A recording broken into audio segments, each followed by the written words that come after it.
Ow, ow, ow, ow, my ears. Okay.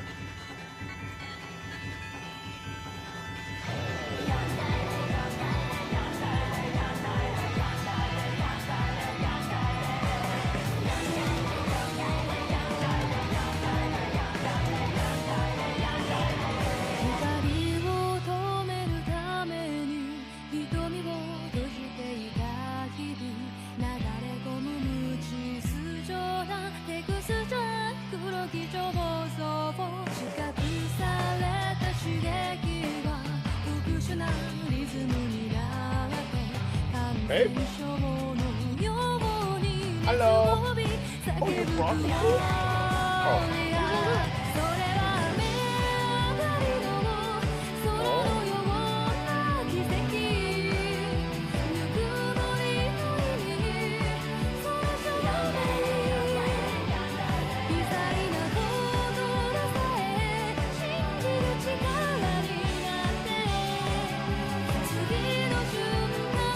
We're gonna kill Tepe today? Yep, Jen, we are killing Tepe.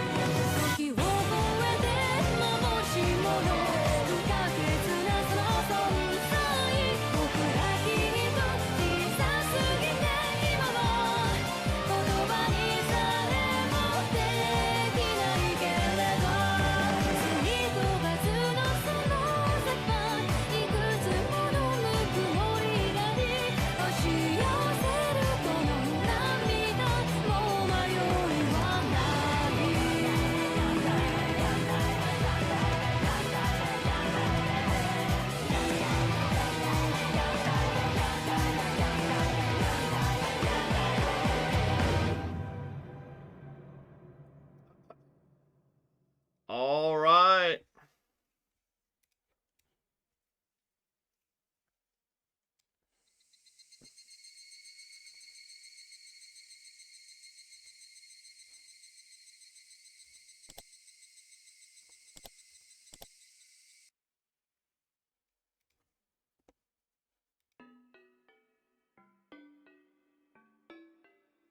Hey, this one's new. This one's new, right?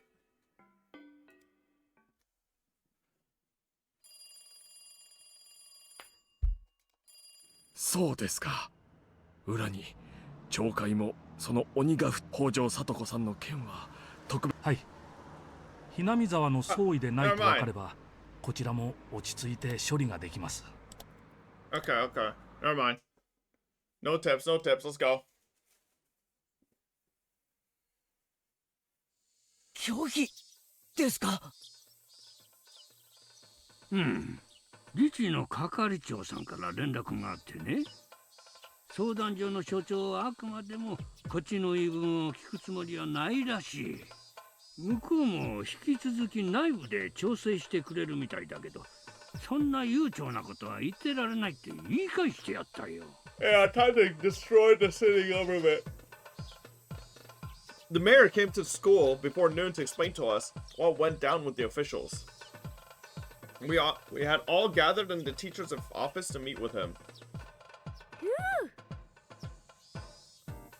Wait, maybe we're actually massacring the child consultation center employees. 私は所長さんの顔は見てないんだけど、ひなみ沢の名前を出して強気なことだね。なんでも最近就任した職員らしくて、あまり町会のこととかを知らないらしい。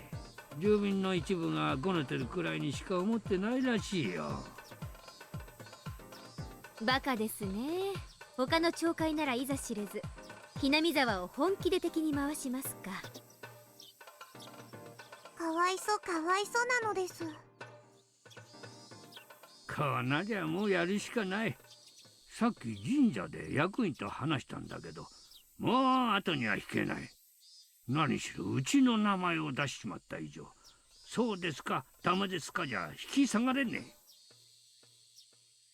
え。レナたちは今日もこの後すぐに相談所に行くつもりです。町会からも人数を出せないか、これからすぐに調整するよ。これからお嬢さんのところに行って対応を協議する。ダム戦争の時はともかく、何しろ普通の土曜日じゃないですか。なかなか人なんて集められないんじゃないですか。あケイちゃん、ここは都会じゃないからね。野良仕事の人の方が多い。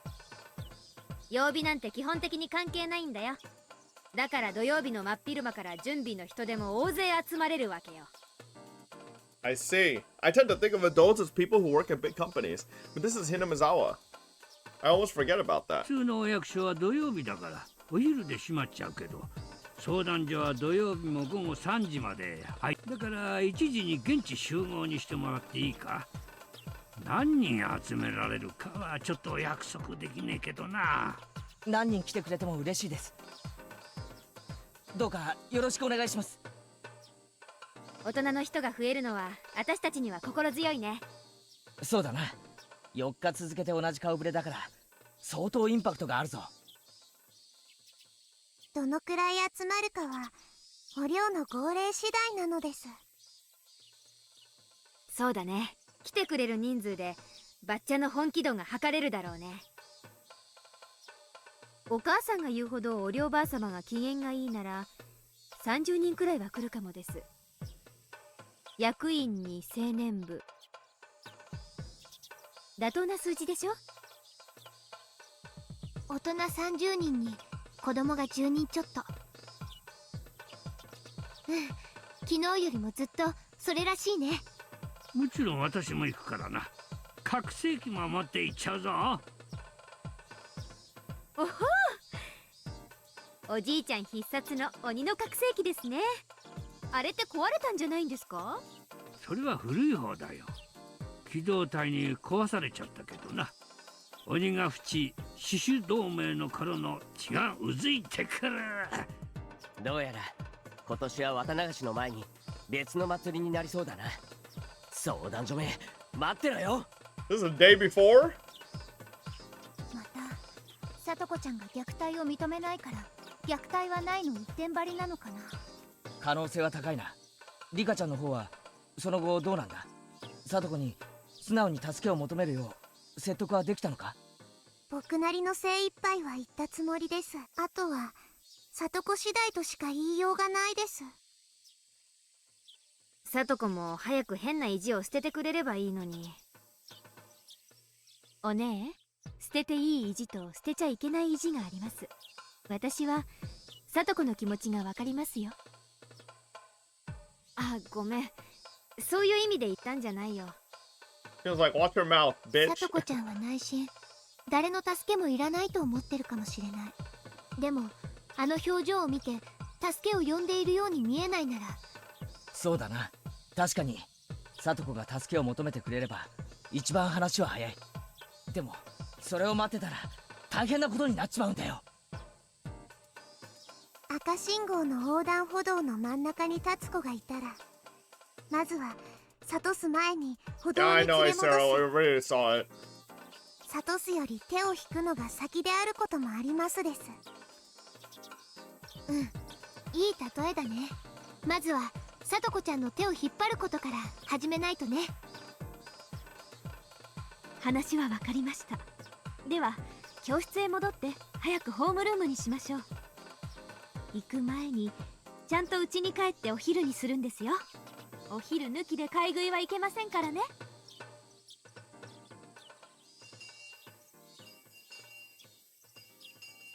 At that point, everyone was thinking there wouldn't really be 30 adults there to support us.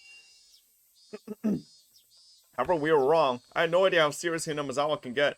By the time I get there with my 10 classmates, the quiet atmosphere around the library had completely disappeared. すっごい。これ全部ひなみ沢の人だよね。ひなみ沢だけじゃないね。沖宮に住んでる人にも動員がかかってるね。本当だ。お店のエプロンをしたまま駆けつけてきてる人もいるぞ。かなり異様な光景だぞ。ということはお寮は相当本気で号令を出したようなのです。そのようです。なんだか私には心地いい雰囲気ですね。私の大好きだったダム戦争の頃が懐かしくなります。けーい、今日はすごいっすね。おお、亀田くんか。まあな。ひなみ沢丸ごとに声をかけたってわけだ。集められるのは子供だけだと思ってました。まさか大人まで集めるなんて、そこにしびれる、憧れるっす。まさかこれだけの大人が集まるとは思わなかったにより。女の子は人類の宝でござる。同志がこれだけ集まるのは当然でござるよ。Not only had many people shown up, but many different kinds of people too. I wonder how many people there are. 軽く数えて100人を超えてるね。 You look tired. Was it really cold outside? No?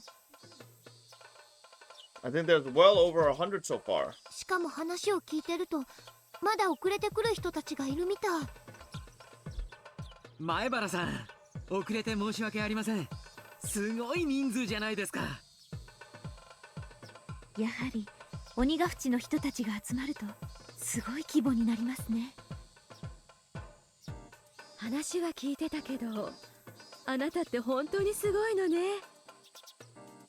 いよいよもってダム戦争の頃を彷彿させるよ。しかしこれだけの人数をまとめたなんて、圭一君はすごいね。 These two don't know they're dying tomorrow night. ひなみ沢の顔役だね。圭一君、ああ、結構集まったね。村長さん、一体何人に声をかけたんです？人数なんか知らないよ。教会の連絡網で獅子同盟の緊急集合をかけただけさ。みんな野良を放り出して駆けつけてくれた猛者ばっかりだよ。ああ、みんな今日は教会としての講義だから、獅子同盟の名前が。あ、圭一君のお父さんも来てるよ。こんにちは。いやー、レナちゃん、こんにちは。圭一、父さんも応援に来たぞ。母さんも来たがってたんだが、ちょっと仕事の電話待ちがあってな。頑張れと伝言を頼まれてるぞ。うん、ありがとう。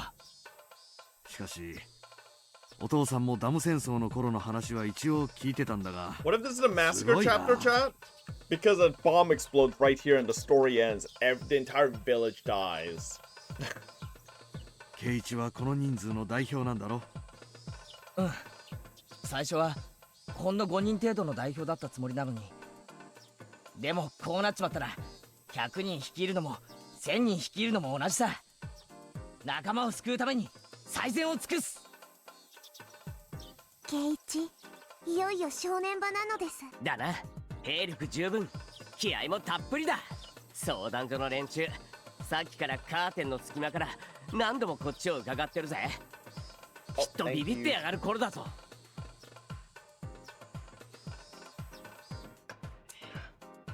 所長、なんだかすごい人数ですね。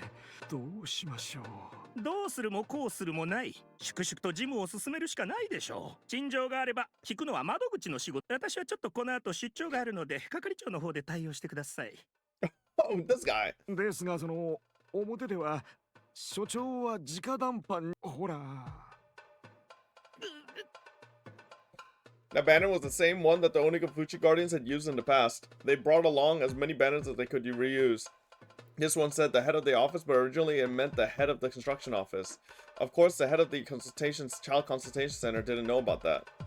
所長は先日代表3人と話をしてますよね。自治の話によると、ひなみ沢の所長が駐車場に行くまでの間に面が割られちゃい。係長、裏の職員通用口のとこにも何人か張り込んでるみたいです。それはどういう意味です？まさか私を捕まえようってことじゃないでしょ。ダム戦争の当時は流血沙汰が当たり前だったそうですから。Thank you, babe. もし所長の出張も日を改められるものなら、今日は控えた方がよろしいんじゃないかと。そうですね。急ぎの出張じゃないので今日は中で事務をしています。In the next moment, the crackling noise of a speaker echoed outside. Anyway, Jack, give me a moment. I'll be right back.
I got spaghetti.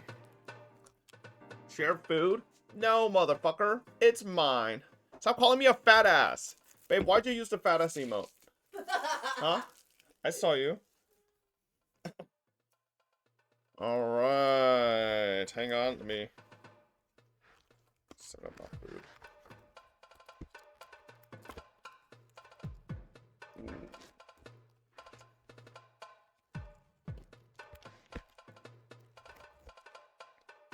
Bro, I swear to God, jumbo size in Asia is like kids menu.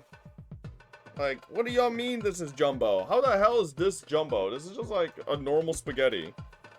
Whatever. Oh, this is supposed to be like big for multiple people, but this is like enough for one American. Are you talking like a fat ass? What do you mean? Not jumbo, no. Light snack.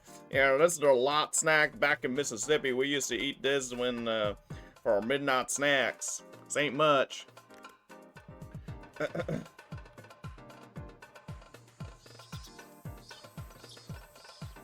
Testing, testing, 1, 2, 1, 2. Can you hear me? This is the Hinamizawa Town Council. We're sorry for causing trouble in our neighborhood. Testing, testing. They were adjusting the output of the speakers.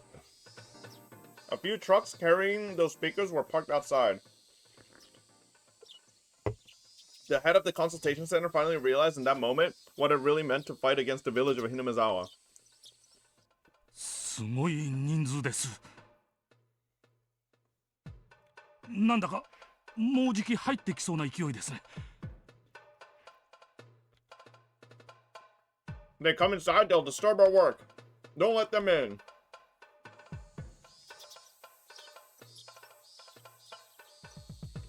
It was half an hour past this appointed assembly time. The mayor told me that there were still a few more people on their way.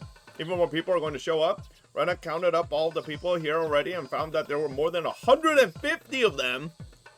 I really doubt we can get this many to come back by Monday afternoon. Hopefully we can finish this today. よし、ケイチ君。このくらいで行こう。The mayor gave me the green light. He wanted us to chant our slogan in chorus before going inside. It really was like a real protest. でもみーちゃん、こんな大勢であの狭い相談所の中に全員入れるのかな？もちろん全員は無理だよ。中に入れる人と溢れちゃう人に分かれちゃう。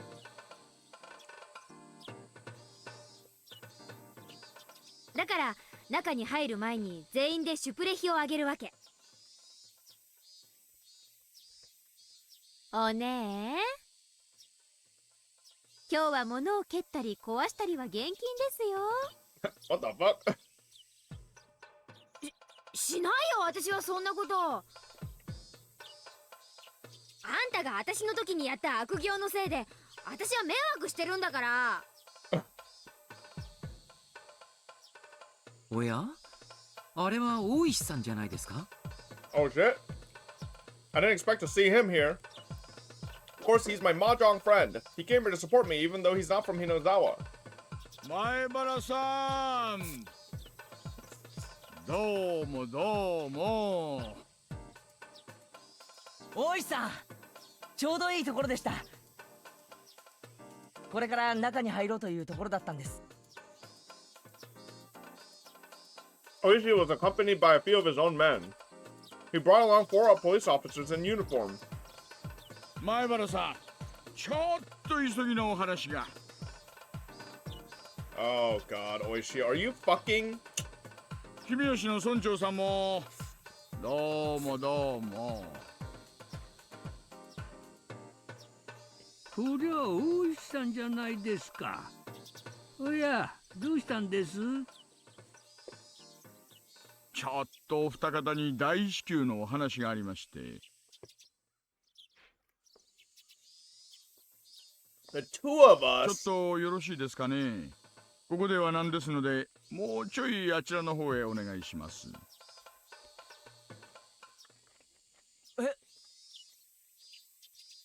どうしてですか？ですね。早い話がここはお役所の敷地内です。特定の目的で占用することは禁じられてます。I was really taken aback. I thought we were just getting started, but Oishi-san, and by that I mean the police are telling me to break up the crowd. どういうこっちゃ。役所は住民の声を聞かんって言うんですか。そうです。俺たちは別に悪いことをしようってわけじゃない。聡子をすぐに助けてもらいたいと訴えに来ただけですよ。それがどうしていけないんですか。この敷地内での無届け集会がまずアウト。それから鹿骨市児童相談所施行条例という条例があり、施設長は業務の支障になると認定した場合、敷地施設長って誰です。まあ早い話が児童相談所の所長さんですな。汚ねえ。話も一切聞かないつもりかよ。じゃあ俺たちはどう訴えればいいんですか。敷地からの退去ってんだから、ここから出てそこの歩道からならいいわけですか。公道での集会なら県の公安委員会に届け出を出してください。詳しくはお近くの警察署へお願いいたします。Yo, can the mayor say something? つまり今日は解散せざるを得ないってことなんですよ。まあ前原さん、相当向こうに嫌われちゃったということですな。そんなバカな。こんなことってない。せっかくこれだけの人が聡子を救えと結集してくれたのに、それを伝えることもできないなんて。How about this, Oishi? All 150 of us versus you 4 police officers. Let's see who win. Oishi-san explained the situation to them and they reacted exactly the same way I did. そんな、こんなのってひどすぎです。向こうは私たちがいくら訴えてもやってきた人数を書くだけじゃないですか。だから私たち支持を集めて人数を集めたんです。まあね、いくら言っても向こうにはそういう権限があるってんだからね。Yo, this is some bullshit, Mion. There's no way you guys did legal protests only during the damn protest. こればかりは仕方ないよ。おとなしく警察に従うか、警察を敵に回すか、2つしかない。Option 2.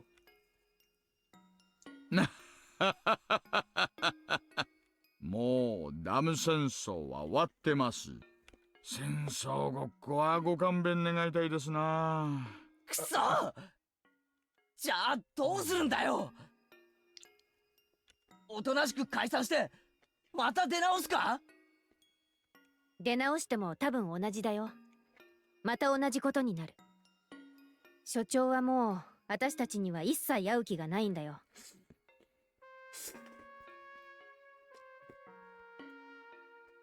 Okay.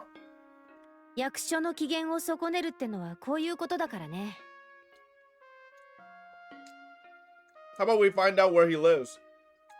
Have someone tail him on his way home. And then we'll show up at his house. じゃあみーちゃん、私たちはこれからどうするの？ここからは I feel like 息 that's の the 長い戦い real 方 answer しか here. なくなってくるね。敷地に入れないってんだから、せいぜい最小の人数で正面の歩道から横断幕張って要求貫徹を叫ぶくらいだね。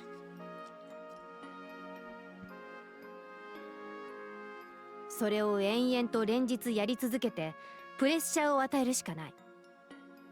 短期決戦どころか長期戦ってことかよ。お役所もヤクザだからね。意固地になるとかえって逆効果かもしれない。Watanagashi is tomorrow. So today is like the last day. 天下の鬼ヶ淵死守同盟がこれでおしまいですか？情けない。おじいちゃん、なんとかできないんですか？シオンちゃん、死守同盟はもちろん推しの強さで戦ったところもあるけど、基本は粘りなんだよ。That's not true. Y'all motherfuckers during the damn conflict kidnapped the fucking minister's son. Why don't we kidnap the consultation center's son? ここまで露骨に拒否されると、ダム戦争の時の工事事務所と同じで、あとは囲んで長期戦しかなくなっちまうよ。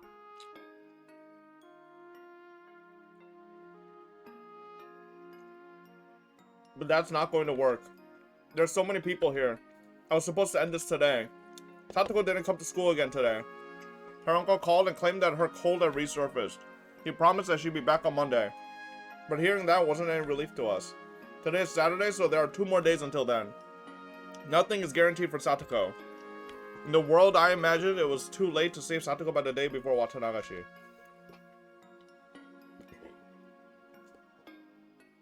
Satoko in real life hasn't gotten to that point yet, but nothing guarantees that she'll still be fine in just 2 days. I don't know if she'll still be sane the next time we see her. 長期戦なのか？結局相談所が望むだけの期間を待つしかないのか？ダメだよ、圭一君。さとこちゃんを救うのに一刻の猶予もないの。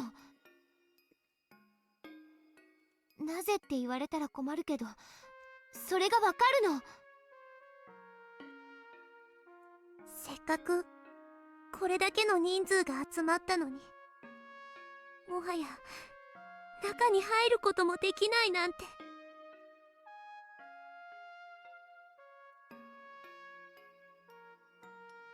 Riko-chan said that with tears in her eyes.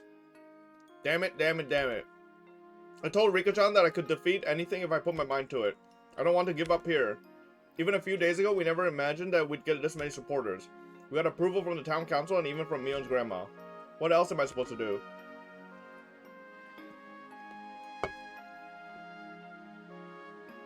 What can we do to make her wish come true? Is it something that we haven't done yet? Son of a bitch. リカちゃん、そんなに悔しがることはないよ。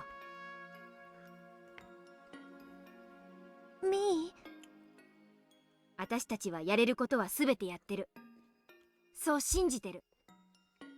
ね。ああ、できるすべてをやったと信じてる。だったら追い風が吹くのを待つしかない。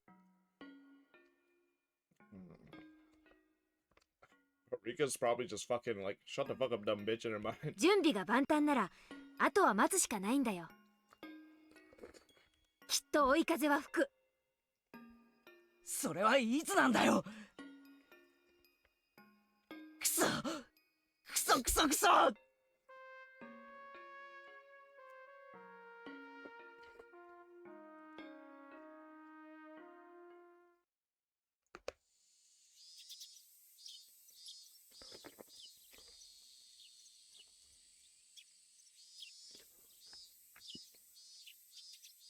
Satoko was sleeping like the dead. If he didn't send her to school, that annoying teacher might come to harass him again. He really wanted her to go to school today.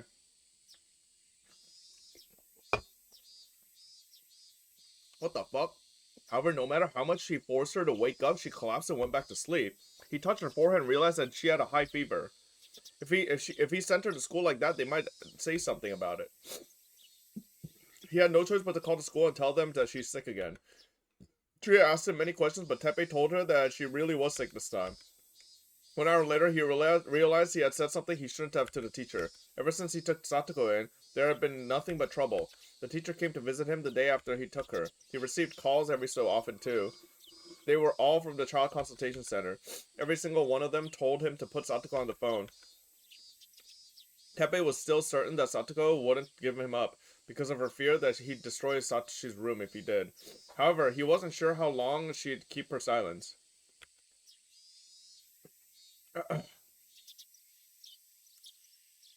I'm kind of rich anyway. I was speaking on behalf of the low spenders and free to play. Nobody cares, bro. You're not a gotcha politician. Nobody's like, oh man, the gotcha visionary speaking out for us. He's out there fighting the good fight. Let's go. Like, relax, man. You're not the main character. There's no main characters in this life, buddy. Alright? Unless you're a billionaire. Which I doubt you are. Because if you are, you wouldn't be fucking fighting for the rights of low spenders and gotcha games. You'd be doing something more important in your life. Bro took 2 hours to respond, by the way. Like, he really needed to formulate that response for a while, man. Ooh. The only thing he knew for absolute... by the way, Gotcha Visionary, I'm still asking for a video of you deleting all your stuff. Like, I mean, you gotta put your money where your mouth's at, you know? He's on 200 ping. More like 2 billion ping, if it took him that long.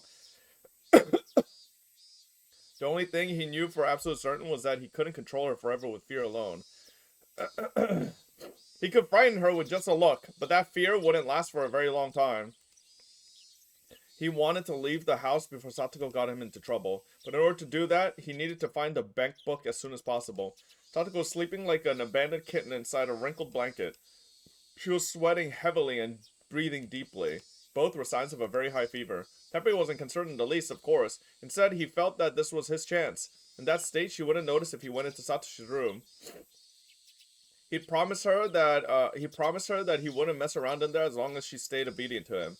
In reality, he went inside Satoshi's room while Satoko was at school, but he's very careful about putting everything back in place. However, by this point, he'd had enough. He was anxious to leave as soon as he could. Even Teppei could tell that Satoko's fever wasn't from a cold, but from emotional distress. If she got even sicker, it could cause even more trouble for him. He slowly crept up the stairs, heading for Satoshi's room. He tried to open the door slowly, but it was stuck on something. He assumed he just hit the furniture with the door, but in the next moment, crash! He heard the loud noise of falling metal. Something had been stuck to behind the door and then knocked over something on a bookshelf. Teppei clicked his tongue. He had been planning to sneak into Satoshi's room while Satoko was asleep. And shortly after that, he heard Satoko running up the stairs. She wasn't running just because she heard a noise. She was running because she heard a noise from Satoshi's room, and that meant that Teppei was trying to get inside.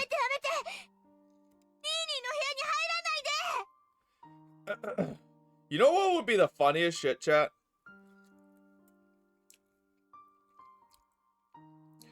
You know what would be the funniest fucking shit?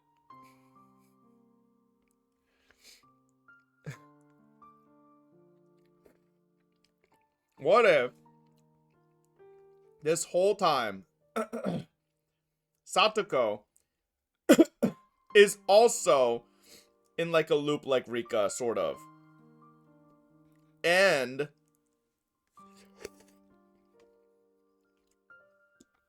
she's like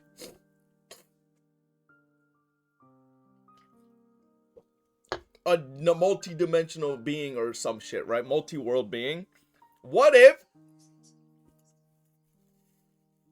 she's the one that killed Satoshi because she's had enough of these worlds and then stole the bank book and is hiding it in Satoshi's room, and this whole time she's just pretending to be weak and doing all this for Satoshi because she needs to keep everybody away from Satoshi's room so that she can fucking lock in, and when she's old enough she can go in there, take the banknote, and fucking be filthy rich, right? What if she's actually evil? What if she's actually like some nefarious like witch, right? Stop cooking, the kitchen's burnt. Do we actually, like, do you guys remember that chapter? Was it 3 or 4? Where, like, Satoko was clearly, like, I don't know, man. She was is her family even rich? Well, remember they got all the shit? They got money from the government for being willing to go with the dam construction, right? And they both died. They might have had life insurance, right? And you add all that together, it's a decent amount of money, you know? Using distressed kid. Distressed or acting? Which is it? I don't know. 銭がサトシの部屋に通帳が隠してあるんは分かっとん。お前がサトシの部屋に隠したことも分かっとん。おとなしい繁盛せえや。通帳なんて知らないですわ。そんなのニーニーの部屋にはありませんのよ。だからニーニーの部屋を荒らさないで。ニーニーが帰ってくるまでそのままなの。ニーニー、ニーニー。やがめしか。Satoko let out a dull cry. She went rolling across the floor. Oh, nah, bro.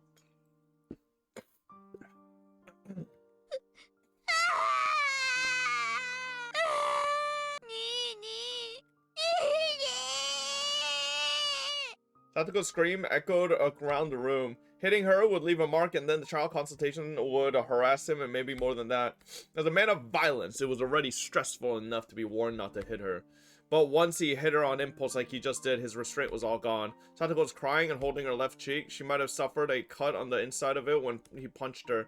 She had bloody drool trickling out of the corner of her mouth.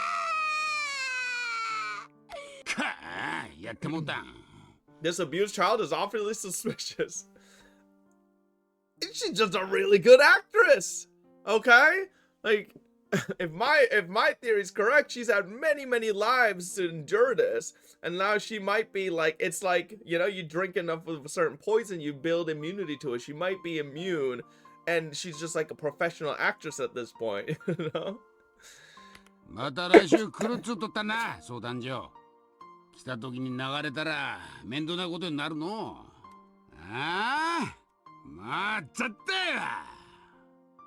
にーとやっかましい。踊りゃ他に言えんのか。黙らんか。Tepe kicked her and she curled up on the floor. Ever since Rina had abandoned him, nothing good had happened at all. All he got was a whiny little girl. All she could do is cook and clean. Other than that, she acts scared all the time. So when Satoko started crying like an infant, Tepe also lost his mind. 黙れっちゅうとんがわからんか。誰っちゅうとん。くそ大石さん、あんたにも人の心があるならどうか今日だけ目をつぶってください。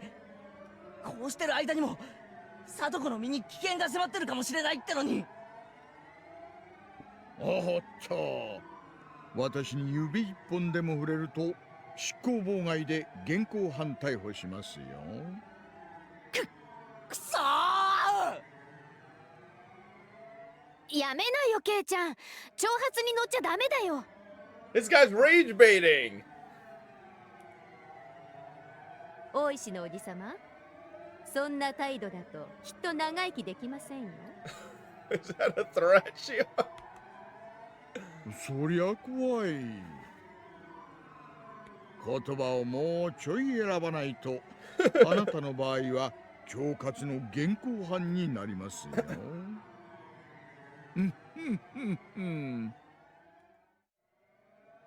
よしなよ、圭一君。大石さんは私たちの味方だよ。はあ？レナ、お前何を言ってるんだ？わかんないかな。大石さんは言葉がさっきから優しい。警察の対面で言ってるだけで本当は圭一君の味方なんじゃないかな。だって大石さんが本気で私たちを追い払おうとしたらこんな悠長に話し合いをしないで実力で追い払ってると思うもの。追い払われなくても現にこうして相談所の前に立ちはだかってるじゃないかよ。No, so what she's saying, I think, is that Oishi is kind of like the child consultation center head. He's just doing his job. It doesn't necessarily mean they have to listen, maybe. 俺がどう味方だってんだよ。おいさん、パトニー課長から無線が入ってるっす。ありゃどう。じゃあ私はちょっと席を外します。皆さんは解散の段取りだけお願いします。そこから一歩でも前に進んだらその時点で宣戦布告ってことにしますからね。Time to declare war. 覚えておいてくださいよ。クソったれ。もしもし、大石神取子。大石さん、そっちの件はどうですか？大丈夫で、皆さん極めて冷静です。ただ人数が集まっちゃったのでない。そうなのかい？相談所の方からまだ解散させられないのかって。もうじき解散しますよ。トップの話はもうついてるんです。向こうが多分内部を説得するのに時間がかかってるんでしょう。また電話があったらもうちょい待ってくださいと伝えてください。鬼ヶ淵死守同盟が動き出したなんて聞いて大石さん言ってもらったけど、今回は穏便に行きそうだね。ねえ、ダム戦争はもはや昔の話です。もうちょい時間をください。おいさん、よくスラスラ嘘が言えるっすね。トップの話なんて全然ついてないじゃないですか。さてね、どの下が嘘をついたやら。所長からすぐに解散させないと暴動に発展する可能性があると脅されてますし、やはり増援を頼んで向こうがこれ以上体制を整える前に攻撃した方がよろしいんじゃないですか。クマちゃん、そう意地悪しなさんなよ。は？仲間を助けようとしてあれだけの人数を集めたんですよ。大したもんじゃないですか。町会を動かしたってことは園崎を領を解き伏せたってことだ。園崎天皇をあの年で説得するなんてできることじゃありません。やはりこれだけの人数を集めるには園崎お領の根回しは不可欠ですか。連中が助けろって言ってる里子ってのはダム推進派の北条夫妻の娘です。見殺しにはしても助けるために村が立ち上がるなんてことはありえない。それくらいに村と北条家の間の溝は深かったはずです。それをわずか数日で埋めたんですよ、彼は。実はね、私そのやりとりの一部を見てるんですよ。綿流しの準備会の席上でね。彼は勇ましかった。村の年寄り連中から総攻撃を食らっても全然ひるみやしない。見事年寄り連中を説得した。そしてお領も説得できたら協力するという難問をふっかけられた。で、今日があるんだから園崎本家まで納得させちゃったわけだ。ありゃ将来は大物だよ。くまちゃんは今から前原さんと仲良くしといた方がいいかもしれませんよ。じゃあやはり大石さん手加減してましたね。普段なら強引にやるはずなのに話し合いなんて生ぬるいことを始めるから驚いてたとこです。前原さんに今日はちょいと花を持たせようと思ってます。Oishi said something that he shouldn't say as a policeman. Kumagai had to struggle to understand what he meant. Giving Oishi a thin smile, he asked him a question. 解散したってことにして引き上げますか？ I told you, chat. そこまでサービスすることはないです。それにね、前原さんたちもクマちゃんも鬼ヶ淵の連中をまだまだ分かってない。こんな程度ね、すぐに破られちゃいますよ。まあ見ててください。破られるまで待とうってことですね。憎まれるばかりで相変わらず感謝されない役ですね。くまちゃんも一本吸います？ Kumagai accepted the offer, taking a cigarette from Oishi's hand. In the next moment, two black vehicles stopped short in front of the building, their brakes screaming under the stress. それおいでなすった。行きますよ、くまちゃん。Several men wearing well-tailored suits emerged from the vehicles. Some of them looked like muscle-headed gangsters, and some of them more resembled intelligent businessmen. There was a clearly overbearing old man in a hakama with a crest, and what looked like a whole circle of Yakuza leaders arrived with him. Oh shit! 前原圭一は俺です。何の用ですか？間違えるな。我々は君の味方だ。あんた方は誰ですか？おじさん、どうしてここに？ってそんな。ありえないです。 Chin Mion's surprise reactions made me feel さ nervous. あ圭一君、君が代表だ。戸惑うことはない。行こう。 The group of men clap me on the shoulders. But I can't go. The police are here. はいはいはい、ストップストップ。沖宮署の大石です。皆さんこんにちは。どちらへおいでですかな。なんじゃいお前は。警察が住民の代表の陳情を妨害するとはどういう了見じゃ。いえいえ、園崎先生、これはですね、相談所側からの要請に基づく出動でございまして。 Sonozaki sensei. Is he a teacher from some school? Wait, no. I don't have time to joke around. This man in Hakama must be the Sonozaki family's representative on the prefectural assembly. I heard that he's a really scary guy when he raises his voice just like Mion's grandma. じゃかましい。警察は突っ込んでる。おお前にここに来て陳情を妨害しろと命令しよったのは誰じゃ。いえ所長から直々でして。いやー、所長には逆らえませんもので。沖宮署の署長だな。後で厳重抗議しちゃう。首を洗って待っとけと言うておけや。Oishi partner was doing his best not to laugh. はいはい、伝えておきます。でですね、とりあえず市の施行条例がございまして、施設長である相談所長がですね、彼らが入ると事務に支障があるってんで、権限の範囲内で敷地からの退去を命じているわけなんです。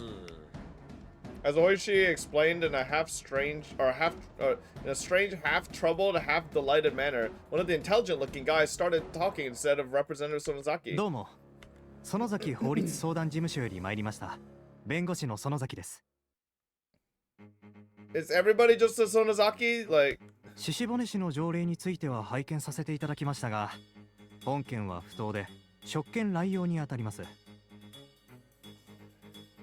こちらは施行条例の複写。また米原圭一氏はひなみ沢連合町会が、こちらが連合町会発行の委任状。ひなみ沢連合町会は獅子骨市役所自治係の立ち会いの下で結成された善意の住民団体です。よって米原圭一氏は正当な手続きを経て結成されたこの陳情を拒否するのは明らかな職権乱用であり、これは市職員服務規定にも違反します。以上から児童相談所長の命令が執行することは明らかであり、それに対し警察がこれ以上の妨害を行う場合、わかりましたわかりました。ごめんなさい。I'm pretty sure Oishi expected this to happen. どうぞ皆さんお通りください。最初から突っ込んどればええんじゃ。さあ行くぞ圭一君。全員で入られればやっぱりそれ。ご心配なく。団長以下の我々この人数でも業務に支障があると言われます。相談所内の待合ロビーにはソファーが4機あり、10人程度の訪問者は十分に想定。どうぞどうぞお通りください。前原君、行きましょう。もう私たちを遮る敵はいません。はい、おいでな。ミオシオン、リカちゃんも。Need ice cream for this. Give me a second.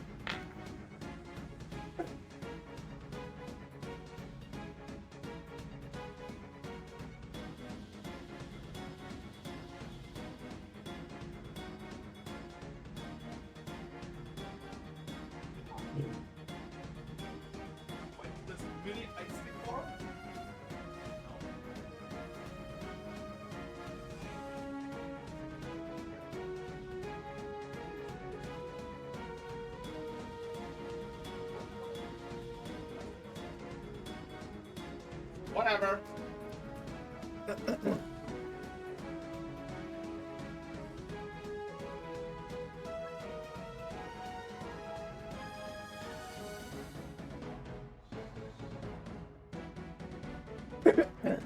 Alright. Back. Stop calling me a fat ass! It's been dinner of the day? What do you mean? This is an ice cream. Might as well pull up the tub of ice cream. This is a fucking mini ice cream bar. Alright? God. Bro, eating everything in the pantry. Come on, man. It literally is called mini!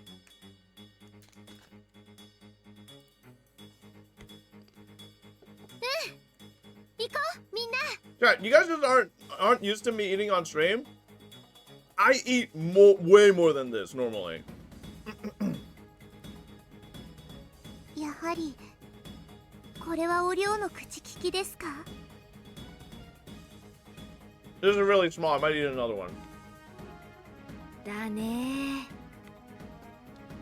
まさかバッチャ、この人たちにまで声をかけてくれるとはね。He just admit that he is a fat ass. 見て見ぬふりどころか、その先本家最大支援じゃないですか。Stupid fat Teto emo. 大ババ様、どういう心変わりですか？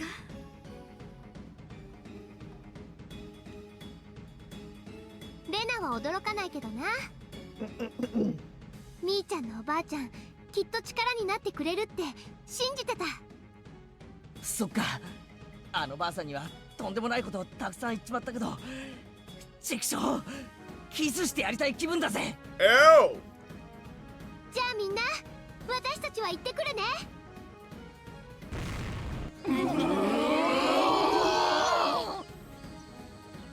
The crowd cheers. The main event is about to begin. 前原さん、委員長、宝座をお願いします。さとこちゃんお願い。前原の坊主、しっかりな。いよいよ天皇山でござるよ。ご武王でござる。エンジェルモーと敵団兵連隊退路を確保。同志の突撃を援護せよ。へい、頼むぜ。熱いのいっぱい。見てろよ。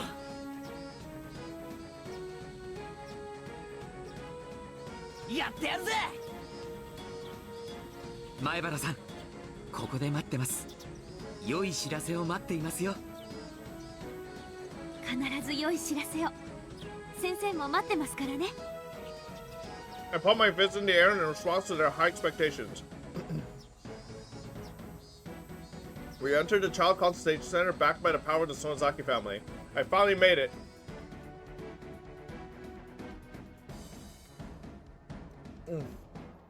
It was cool inside the building, unlike the outside world. I could still hear the crowd, but at a lower volume. It was loud enough to hear their cheers.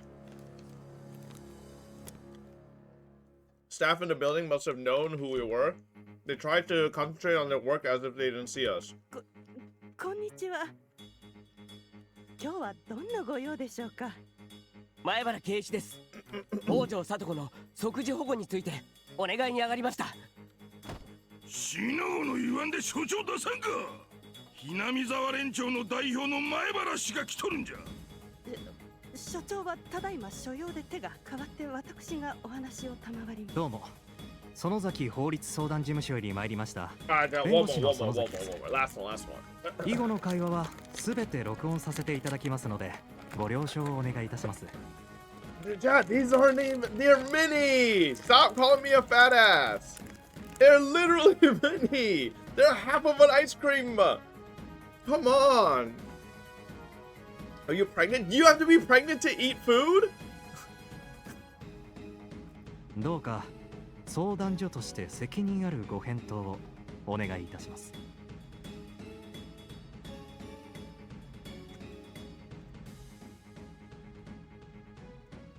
Bro, these are only 140 calories each, okay? Like, I eat like 2 meals at most a day. Like, I'm not even probably hitting 2k calories, alright? Come on. That's a lot. Bro brought the entire box. It's literally just a tiny box. 所長の手が開くかどうか確認いたします。少々お待ちください。原山くん、お久しぶりです。園崎議員、その説は大変お世話になりまして。今日はひなみ沢連合町会の代表団のメンバーとしてお伺いしました。所長さんに会わせてください。大変失礼しました。君、所長席前の応接室にご案内してお茶をお出しして。Because the power of a representative can really get public officials moving. I heard that there are both prefectural and municipal representatives in the Sonozaki family. We have the power of both of them today. And that means we have nothing to fear. We were inside his office, but the head of the office wasn't to be found. I'm sure he's somewhere in this building. All the exits are blocked. There's no way he could escape from us. He better not be thinking that he can hide from us all day. The head of the office, in fact, was peeping out through the blinds of the meeting room on the second floor. He was shaking in fear.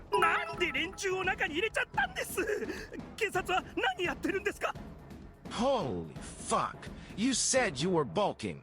Are you bulking your stats for diabetes? It's just 2 mini ice cream bars. Relax. それが県議と市議の園崎議員が両方おいでで、あと弁護士らしき人もいます。責任ある回答をと言われると管理職以外では対応できません。そうだ、今日は土曜日だ。もうすぐ3時ですね。3時までここに隠れています。そして3時になったら業務終了でお帰りいただいてください。その間に私は自治の係長と今後相談します。自治の係長からは折れといた方がいいってご助言いただきませんでしたっけ？教会って言うからもっと近所のおっさんなんかが来ると思ってたのに、なんで議員が来るわ、弁護士が来るわ、ヤクザは来るわ、人が200人も集まってくるわけですか？それがそのひなみ沢ですから。とにかくあと10分待てば閉庁時間です。連中の前に引きずり出されたら恫喝されるに決まってる。でもね、私は折れませんよ。それが公務員の務めです。Alright, we gotta eat a light dinner, boys. 私は公務員生活40年の中で自分に誇れる仕事をしていきたい。I'll just have a small sandwich or something, you know? だからこそ恐喝されたから折れるなんて恥さらしな真似はしたくありません。They're mini. I can eat 2, babe. It's like 2 of them would make 1 ice cream bar. Stop laughing. They're literally, like, you guys saw how small they were. The next moment, the phone in the conference room rang loudly. The head of the office nearly jumped out of his skin. She even, scared even of the phone, he told the manager to tell whoever it was that he wasn't there. はい、もし原山です。ああ、どうも。代わり所長、自治です。もしもし、困ってますよ。連中、あれから集まって200人くらいになっちゃって相談所を包囲してます。しかも下には議員まで来てます。いや、どうした？だから私申し上げましたよね、所長。町会とのトラブルを水面下で解決するのが自治の役目でしょう。なんとかしてください。そちらの担当業務ですよ。いや、別に自治 Oh my god, Jane Doe is playing wizardry? 自治の仕事は地域コミュニティの活性化と行政との連帯を。 That's right, Chad. I am steam friends with Jane Doe. Don't be jealous. とにかく何とか穏便に話をつけることはできませんか？こうなったら向こうの言い分に譲歩するしかないですよ。建前はこの際引っ込めた方がいいです。私どもも住民あっての行政なんですから。ねえ所長さん、ちょっとここは一つ穏便に妥協できませんかね。あんた同じ役所でしょ。あんたが町会の手先になってどうするんです。私は嫌だよ。ちゃんとルールにのっとって処理します。 Oh, this guy needs to die. Hang on, child. Let me put the box back in the freezer.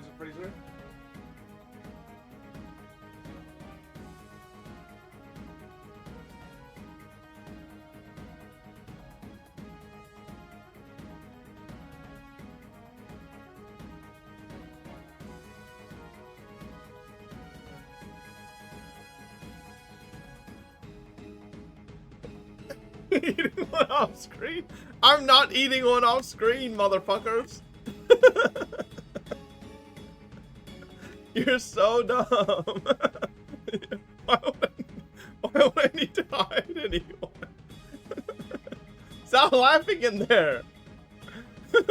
公平な事務こそ公務員の務めです。私は県の職員だった頃からその方針を崩したことはありませんよ。その方針を認められて監視にも。 This is a Coke Zero, chat. There's no fucking sugar. No calories. Like, relax. 0 calories, no sugar. Coke is still bad for you? Yeah, listen. When we get back to America, I'm gonna go back to only drinking water. Like I said, here in Korea, we're bulking a little, alright? まあ、最終的な判断は所長にお任せします。こちらも努力はしますが、だから所長、私言いましたよね。連中を怒らせちゃいけないって。もういいよ。君には頼まない。役に立たないならもう電話は切るよ。はい。所長、今日は3時で逃げ切ったとして、月曜にもまた来ますが、その時はどうするんですか？自治にまでサジを投げられたら、月曜の町議で多分話が出ますよ。市長に咎められるようなやましいことは何もしてないですよ。市長にね、何を言われても私は毅然と言い返します。The phone rang once again. Also, once again, the head of office trembled in fear. The manager had to reluctantly pick up the phone. はい。つないでください。はい。お電話変わりました。ただいま変わります。所長、本庁からお電話。本庁？自治じゃなく、今度は誰で？市長からお電話です。はい。そうですね。稲見沢地区6町会を束ねる連合町会を代表されていらっしゃるそうですね。ぜひ話を聞いてあげてください。そんなことはありませんよ。公平さはとても大切ですが、地域に合った柔軟な対応をしてこその姿勢です。よろしくお願いします。今日の話が終わりましたら、今日の6時までに市長室に直接報告にいらっしゃってください。よろしくお願いいたします。 The man spoke with a gentle demeanor, but in a tone that didn't allow objection. Then the elderly man in a double suit set the receiver down. すまんね。助かったんよ。 Oryu was sitting on the couch in the reception area. Akane was there with her too. とんでもない。それにしても、本庁舎に直接いらっしゃられるのは随分久しぶりになりますよね。園崎さんが直接おいでになられるから何事かと思いました。すまんね。ものを頼むんかいね。直接コントな。すまんねえ、ほんま。いえいえ。当方の職員が大変に失礼いたしました。市政が町会の皆さんとの連携で成り立っていることをよく指導しなかった私の不徳が招いた事態です。No, I'm only drinking water the rest of the day. No, I don't. Did you just ask if I want more dessert? I just had 2 mini ice creams. No, I'm not gonna. Is there like a sugar-free? Like, maybe, oh, no, I'll just take water. So he says, however, the mayor couldn't believe that Empress was... Stop calling me a fat ass! Sonozaki came all the way to see him just to save one little girl. It's a huge deal when Oryu Sonozaki comes directly to his office. It's also unusual for her to do things indirectly to begin with. Rather than leading the charge herself, she was having Keiichi Marabara save Satoko. The mayor understood that she was doing this so Keiichi Marabara would get all the credit. Because of that, he was very interested in this young Keiichi Marabara. The moment you end stream, you're running your ass to that fridge, fat ass? No, I'm not. I'm jumping into the bed. And I'm gonna lay down and take a nap. 友達を虐待から助けるためにそれだけの運動を起こす情熱と気力はなかなか今時の若者には見られません。 With snacks? No. I don't eat snacks on the bed, chat. That's Lily. Oh, how about you? そうなんよ、そうなんよ。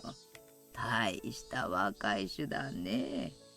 あんなのがいてくれたら、わーしゃいつお迎えが来ても、いつでもひなみ座を任せられるわ。Holy shit, bro. Odio might really want Shion or Mion to marry Keiichi. ババ様、お迎えなんて縁起でもないよ。長い気ゃするもさな。あかね。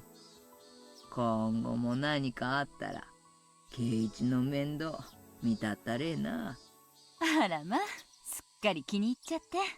私が男の子を産まなかったの、まだ根に持ってるのかい？ It was now 3 p.m. and I heard the announcement that the center was closing. The head of the office finally showed up in the room. He seemed like a totally different person. When I first met him, he had a cold attitude and responded to questions with blunt answers, but now he was much nicer and agreed with everything we said. I guess the power we held must have intimidated him. If I was alone, I would have never gotten him to listen to me. It's thanks to everyone's support that I am able to talk to him now. わかりました。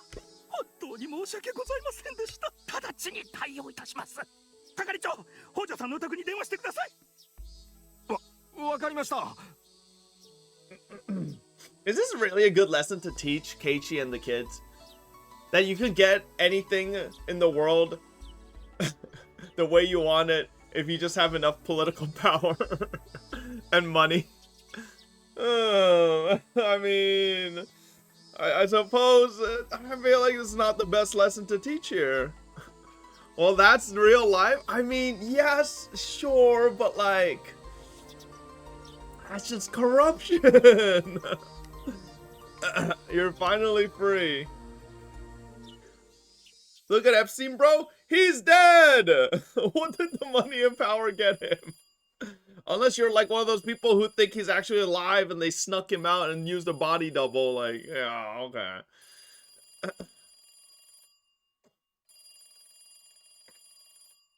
He could ignore the call, but if it was someone from the child consultation center, they might become suspicious of him.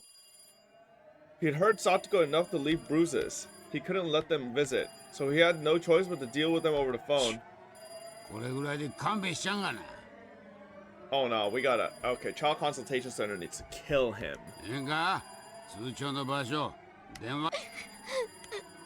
All Satoko could do was curl up and cry. もしもし。お世話になっております。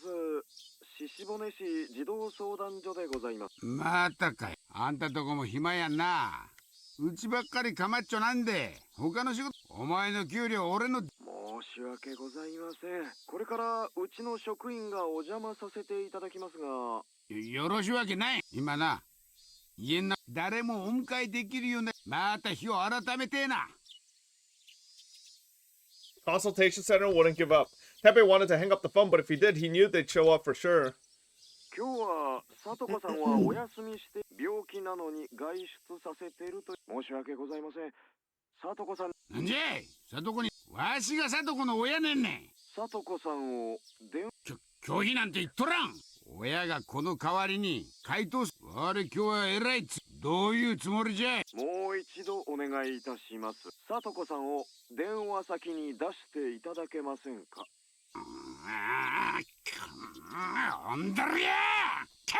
He thought dealing with the government officials was a bit like playing whack-a-mole. If you hit them hard enough, they won't show up for a while. But today, whoever was on the phone seemed so provocative and self-assured. Tepe sensed that they'd definitely come to the house if he didn't put Satoko on.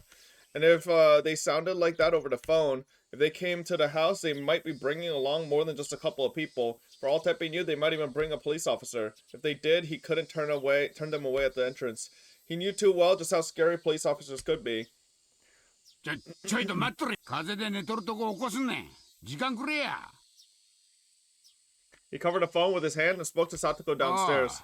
さとかよ。相談所の人がな。ちょいと電話に出てんか。Even though he had just been beating her, Teppei was addressing Satoko in a sweet, phony voice. It would disturb people to hear him talk like that. Satoko knew that his sweet voice was the scariest tone of voice he had. She couldn't refuse after hearing him talk like that, so she obeyed him and went upstairs. Teppei grabbed Satoko's shoulder with all his might and whispered in her ear. 何のかんのあっても、わしら仲良し家族やんね。そこ間違えちゃダメやんね。な。はい。わしを怒らせると、サトシの、ちゃんとうまく電話ができたや。な。 He squeezed her shoulders even tighter. Satoko contorted her face in pain. 分かってますわ。仲良しですもの。Teppei gave the phone to Satoko as soon as she nodded. He stood behind her, continuing to grip her shoulders tight. It was like a raptor gripping its prey with its sharp talons. 王女聡子、こちらは沖宮児童相談所の原山と申します。いかがですか、その後は。哲平さんとの生活は。The volume on the phone was low enough that Teppei couldn't hear what they were saying. However, he squeezed Satoko's shoulders harder and urged her to say something because her silence could be interpreted as a negative answer. おじさんとの生活はその。そうですか。はいはい。もしもし、サトコか。俺だ。ケイチだ。無事か。無事ですわよ。いいか、サトコ。もう全部決着がつくぞ。児童相談所の所長は、お前がうんとうなずけば即時に保護すると約束した。所長だけじゃないぞ。獅子骨市の市長もお前の救済に最優先指示を出してくれてる。And Satoko bitch is gonna be like, no, everything's okay. すげえだろ。その I swear to God. 手回しをしてくれたんだ。Satoko, I swear, if you, ミオンのばあさんがそこまで動いてくれたんだぜ。Teppei's gonna kill her? No, you idiot! Teppei can't hear what's on the phone. The volume's low. So all she has to be like is say yes. How the fuck would Teppei know what she's saying yes to? Right? Like, Satoko always felt bitter towards the Sonozaki family because they were often the ones talking about her behind her back. She hated Odio most of all. It didn't make sense to her that Odio would do anything to help her. ダム戦争以降、ひなみだに俺は鈍感だから気づかなかったが、サトコは毎日。でもな、そんなのは全部もうひなみだには誰一人お前に見せられないのが残念だぜ。今明日の綿流しの祭りの準備を放り出してお前を助けるため。はい。ミオンのばあさんいるだろ。サトコに伝えてくれってさ。今まで冷たくしてごめんなってさ。今度ぜひみんなで本家へ遊びにおいでってさ。な。Well, technically, Satoko has visited Sonozaki's house before. It's just that Shion killed her. あのばあさんも、もうあのばあさん、お前を助けるために、今市長のとこに直談判に行ってるらしいぞ。だから、それは俺たちも同じだ。俺たちお前の仲間だ。お前が連れ去られた次の日から、毎日相談所に押しかけていたんだからな。Satoko really wanted that soy sauce that Odio was giving out. She was like, yo, free? みんながサトコのために賛同してくれた。人の数はどんどん増えて、今やひなみ沢全部の指示を取り付けた。ちょっと待って、リカちゃんが変わる。サトコ、リカです。リカ。ケイイチたちが全部終わらせてくれましたです。もうひなみ沢はサトコを敵にはしないのです。だから僕とサトコが一緒にお買い物に行ってもサトコだけが無視されたりしない。僕だけがおまけをもらえたりはしないのです。We've been on the stun lock to save your ass from Teppei for like 10 hours, please. Please, Lord. サトコに冷たくする人はもういないのです。Satoko, you think I'm joking, chat? We've been on this chapter for 16 hours. I swear a good 10 hours of it was on the Satoko saving arc. All she could do was let out a bitter laugh. そんなのって信じられませんですわ。そうね。私も信じられない。リカ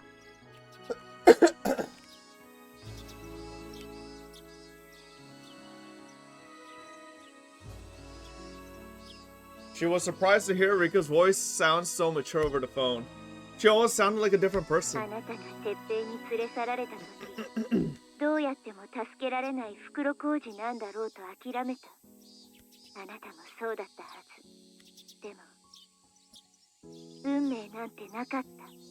抜けられない袋小路。 Oh, Rika, whoa, calm down. Satoko hasn't said yes yet.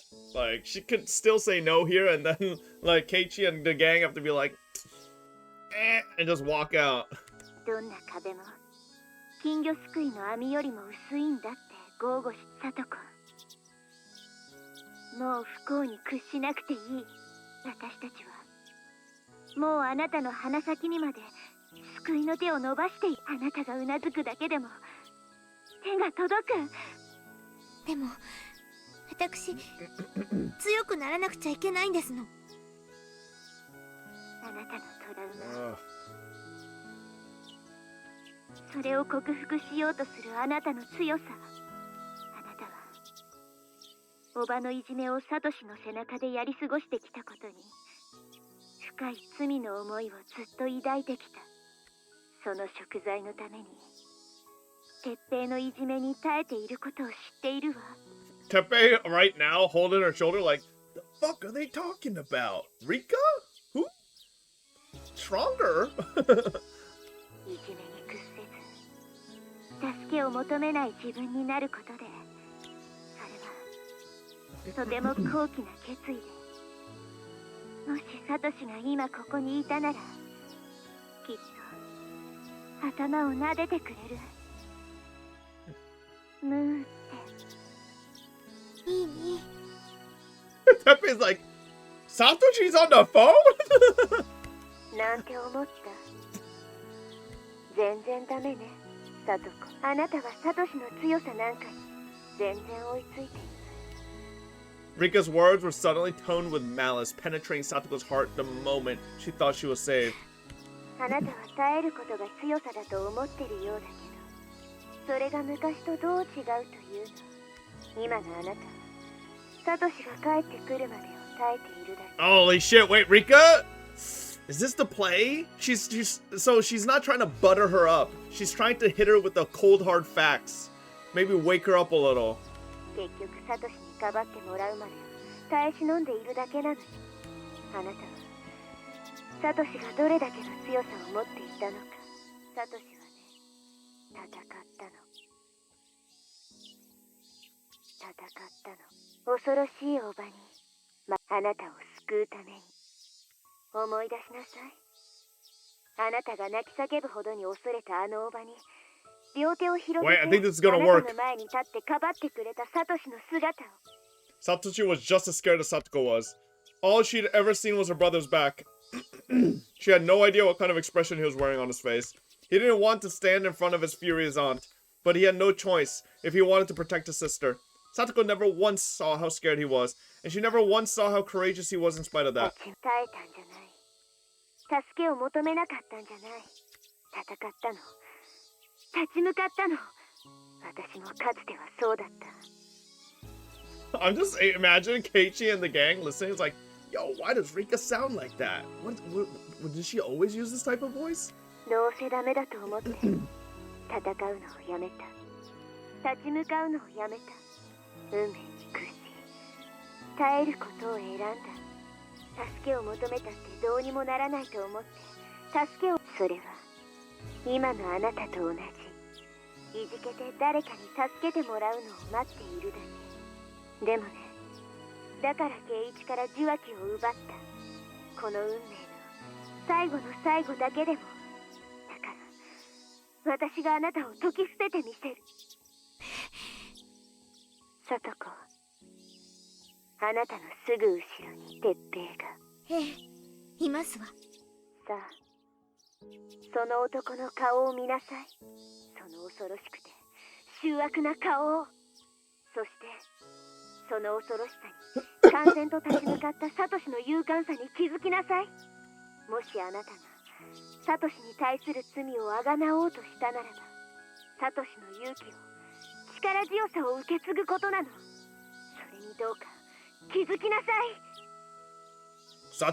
Satoko slowly looked back at her uncle, though she was afraid to do so. He was wearing an unpleasantly broad grin while gripping her shoulder so tightly.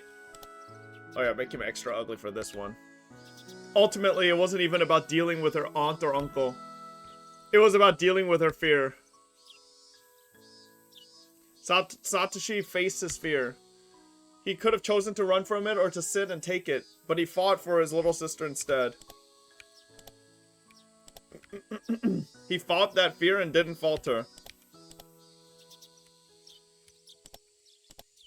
And what was Satoko doing? She believed that the violence she was suffering was a punishment she deserved. However, Rika wasn't wrong. Satoko wasn't trying to gain strength at all. She was only shutting herself out until someone came to save her. She wasn't doing anything on her own. She was only waiting for someone else to do something about it. Satoshi faced it. He faced this fear. That was his strength. 足がすくむ、奥歯が震える、背中の産毛がゾワゾワする。その感触すべてがあなたをかばおうとするたびに、サトシが感じていたすべて、そして分かって。サトシがあなたに何を期待していたか、何を見習って欲しかったか、それが分からなかったサトシは永遠に帰ってきたりするもんか。What is everybody else thinking while Rika's fucking cooking Satoko right now? なんじゃ、長い電話だの。Satoko was consumed by fear. Her teeth were chattering and she felt shivers running down her spine. And that was what Satoshi felt every time she cried. サトコ、あなたの強さを。Break his ankles! この一年でどれほどの強さを得たかを。サトシのような勇気を今こそあなたの胸に宿しなさい。リカ、でも Even if she asked for help, at that very minute, Teppei wasn't just going to disappear. When she asked for help, she needed to survive until someone physically came to her house to rescue her. Satoko ached all over her body. Her wounds were pulsing along with her heartbeat, and she could taste the blood in her mouth. It wasn't as easy as Rika made it sound. One nod wasn't going to solve everything at once. They had no idea how hard it was for her to nod. What did her Nini look like when he protected her? She could remember his face, but she remembered the strength of his words. And she even may have heard a little bit of fear in his voice. But even so, he still fought. He faced his fears and fought for her sake. Satoko was scared, just like Rika said. Her teeth were chattering and she felt shivers running down her spine. But she had to face him. She had to challenge him, to fight him, and to break the cycle. サトコ、これから受話器を相談所の人に戻す。あなたの口で伝えなさい。あなたの勇気を。もしもし、相談所の原山でもう一度確認いたしますが。Satoko looked at Teppei again as she listened to the question. Oh shit! Looked straight into the face of terror. All she ever did was hide behind Satoshi's back. Show me that courage. It wasn't only Rika, her Nini was watching her too.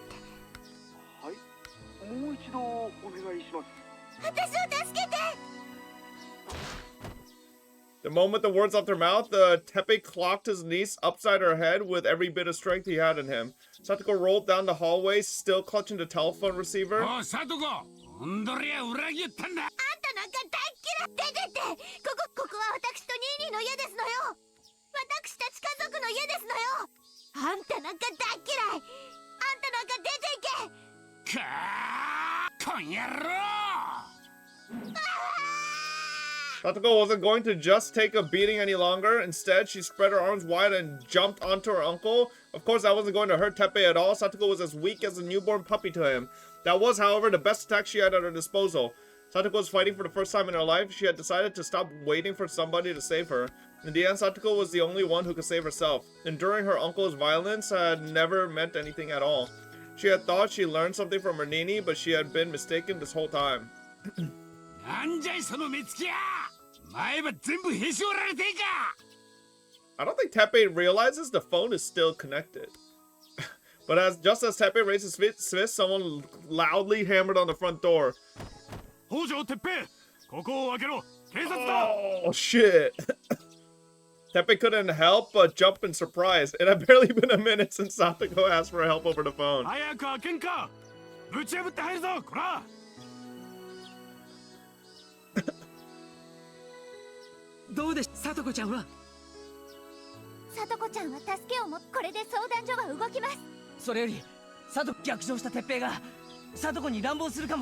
We had heard a violent noise right after she asked for help. In other words, Satoko had been brave enough to do it in front of her uncle. Several of the villagers who came by car started their engines. The crowd had started to realize what's going on. Damn it, we're coming as fast as we can, Satoko. 前原さん、大丈夫ですよ。あ、ついさっき、北条家に警官が突入しました。Oh shit, Oishi was on it. 里子さんに暴行を加える時間なんて与えません。Okay, that's not true. He clocked her on the fucking face. どうして？さて、どうしてでしょうね。とにかく一件落着なら Fuck you, Oishi, you stupid bitch. それじゃ、ひとまずこの場は失礼します。それでは、良いお年を。大石は里子の電話を聞くのと同時に無線でどこかへ連絡していましたです。里子ちゃんの家の前にあらかじめ警察の人がいてくれたってことなのかな。そっか、リナ殺しの件で警察が張り込んでたわけだ。なるほどね。リナって誰だ？皆さん、車に乗って早くひなみ沢に戻りましょう。There were several officers combing the Hojo residence. Satoko was sitting by the porch talking with another officer. She had some painful looking bruises all over her face. 里子ちゃん、大丈夫？大丈夫？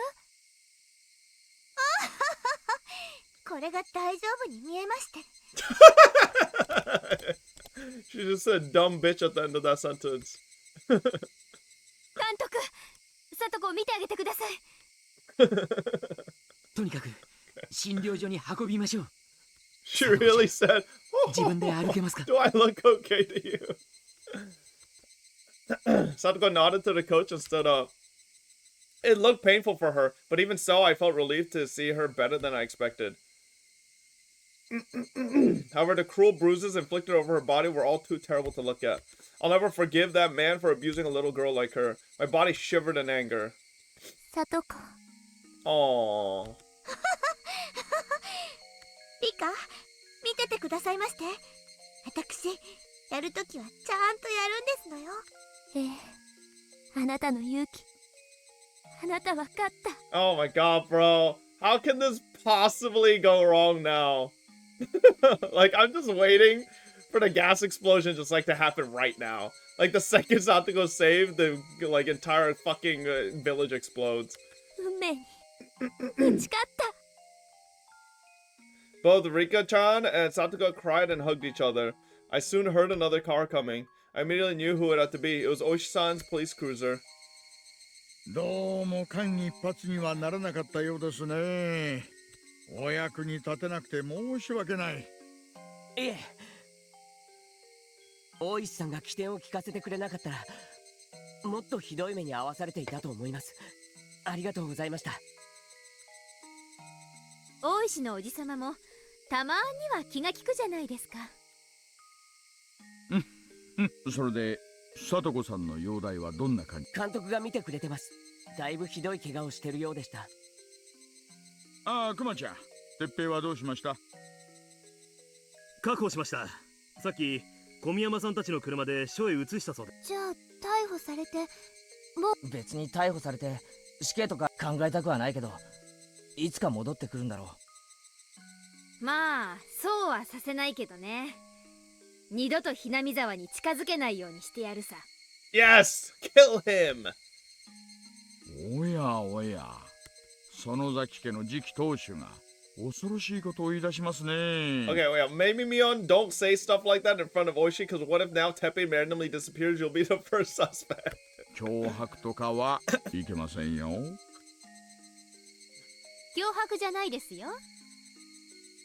ひなみ沢や沖宮の界隈に帰ってくるときっと大変なことになるだろうから、もしシャバに戻れてもこっちに帰ってこない方がいいですよって忠告申し上げるだけです。 That's literally a threat. ああ、忠告なら仕方。これでさとこちゃんは本当に救われたの？これで全部さてね、急は要さないけど、まだまだ鉄平の親権が喪失すれば新しいさとこの権利関係とかいろいろね。でもそれは大丈夫。抹茶が腰を上げてくれた以上、園崎本家がバックアップするよ。さとこの不利になるようなことには絶対ならない。 So why is this called a massacre chapter again? We're 16 hours in. When's the massacre gonna happen? さとこは診療所へ行きましたです。でも入江の話では見かけより傷は浅いそうなのです。そうか、それはよかった。さとこちゃんは明日にはもう退院できるのかな。さすがにあの怪我が1日で完治ってことはないだろうね。違いますですよ、みー。明日は綿流しのお祭りなのです。なんだか大変な1週間だった気がするけど、もし綿流しのお祭りを全員で迎えられたなら、それって結局ハッピーエンドってことじゃないですか。 Maybe it's a massacre chapter because we're massacring all the fates, right? The different timelines and possibilities that could have happened, they're all being massacred and they're being subverted.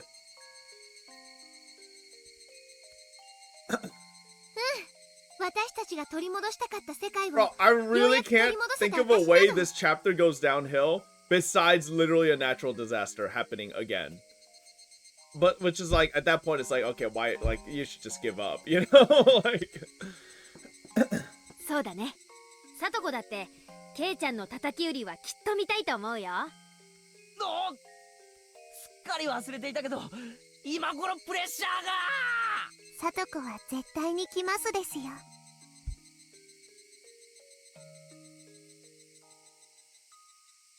Before I knew it, lots of people from the village had joined us. They were the same people who came to the Child Consultation Center to support us. They wanted to know if Satoko was safe. Considering her injuries, safe might not be the right word. However, she is free from the curse of her uncle now. Her emotional scars will slowly heal. We'll be there for her as her friends. No, it wasn't just us anymore. The whole village is going to be there for her. The ghost of the damn conflict won't haunt Satoko any longer. It was a very long week. In this 1 week, we reunited, we fought, we overcame, and we won. It wasn't an easy victory. However, the price we paid was more than worth it. Tomorrow is the Watanagashi Festival, the biggest festival in the village. It's a huge event where we worship the guardian of this village, Oyashiro-sama. Oyashiro-sama is a god who united two enemy peoples. The curse on the Hojo family has disappeared and Satoko is truly going to be a part of the village. We'll all be playing at the festival together. This is a perfect happy ending. Yeah, alright, this is where now the gas explosion happens probably, bro. Like, I don't know, like it gets accelerated. Like, this is exactly how it was last chapter, by the way. Like, everything was going well, like, perfect fucking ending, and then boom. No, you can't actually call it that. Miracles can be created when everyone works together. What's impossible to do alone becomes possible when everyone joins forces. With everyone's power, we were able to make impossible things happen, and that's only a natural outcome of everyone doing their best together, so it's not a miracle. In other words, it was inevitable. The old legends in this village tell us that Oyashiro-sama made it possible for humans and demons to live together. I'm not sure what that story really means, but I'm sure that Oyashiro-sama made something impossible happen. We can be proud of what we did. I'm sure Oyashiro-sama is proud too. Finally this shit is done. Now boot up X33. No, there's like another 20-hour chapter left, bum.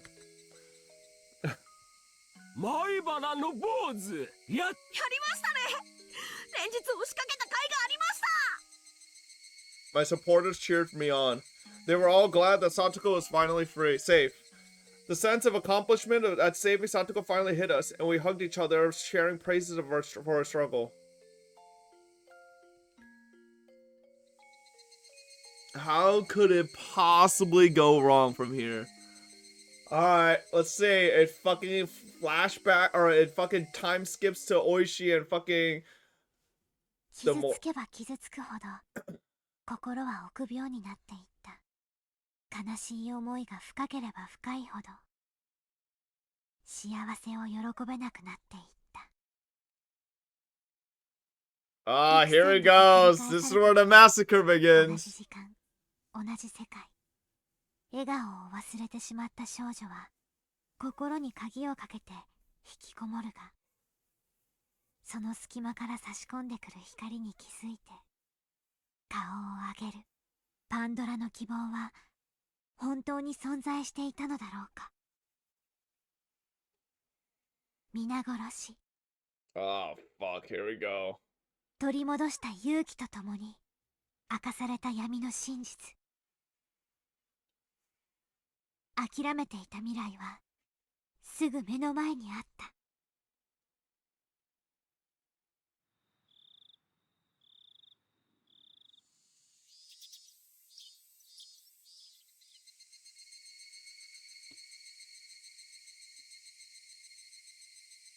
I thought that light expanding from the sky was a meteor, bro.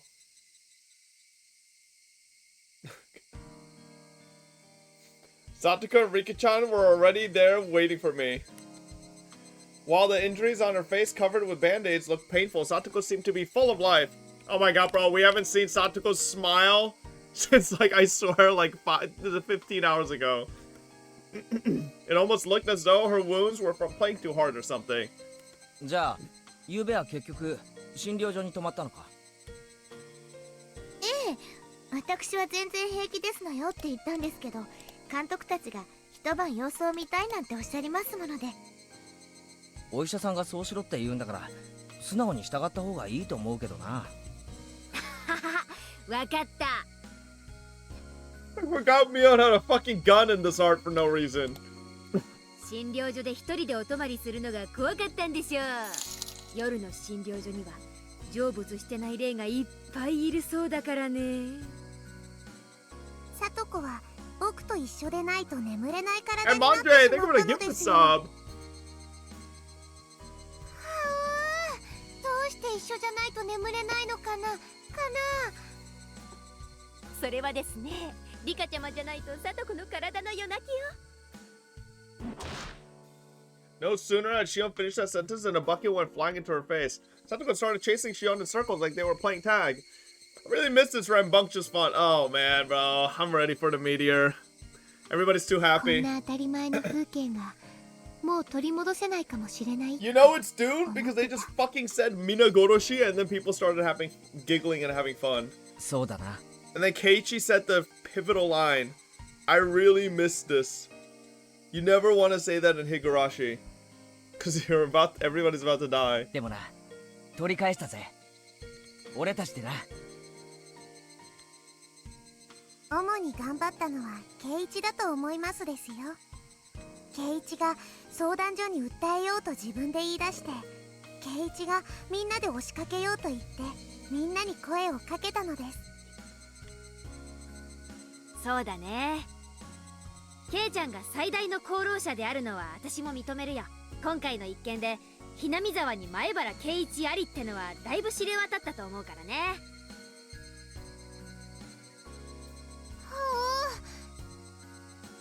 圭一くん、有名になってモテモテになっちゃうのかな。そりゃあモテモテになるね。婦人会のおばさま方にチヤホヤされちゃうよ。いや、モテる男はつらいね。 I'd be fine with that if I could divide their ages by 3. Many people were wearing yukatas. It was still June, but it felt more like it was the middle of summer. Once we finished climbing the stairs, we could see the festival and the crowd enjoying it. The Furude Shrine was packed with people, leaving the grounds looking nothing like their usual quiet self. Lanterns of various colors were hung about, and people were swarming the various festival booths, giving the whole place an unorganized yet pleasant atmosphere. すげえ人だな。ひなみ沢ってこんなに人がいたんだ。綿流しのお祭りはみんな来るよ。多分ひなみ沢の人の半分くらいは来てるんじゃないかな。それだけじゃないよ。近隣の町の町会や子供会も招待してる。そうだよな。俺たちの学校あれしか生徒いないのに、今日は子供の姿がやたらたくさんある。お祭りの賑やかさはやっぱり子供の賑やかさだからね。He's right. I'm in agreement there. There were lots of booths around too. They were by far the best of the festival. Booths selling takoyaki, yakisoba, shaved ice, apricot candy, sauce senbei, and chocolate bananas. There was a yo-yo game, a goldfish game, a shooting gallery. There were countless booths here. 露天商は町からわざわざ来てくれてるんだよ。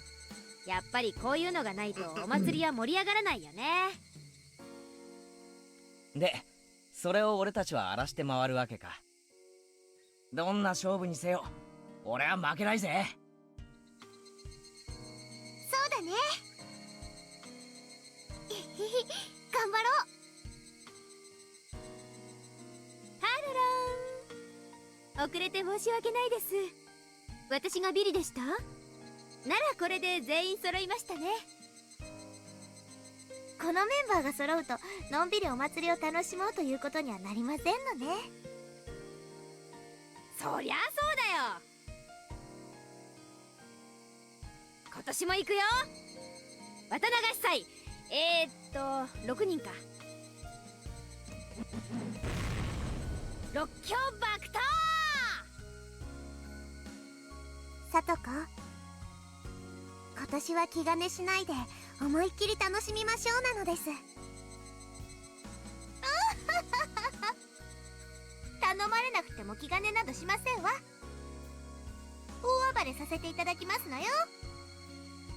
よっしゃ、サトコ、その息だぜ。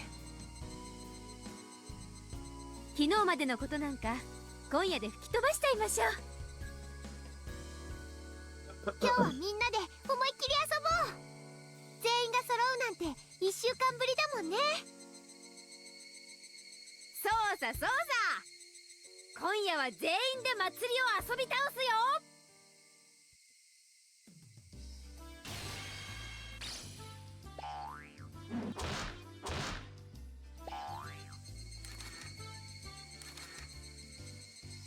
Oh, they're dying.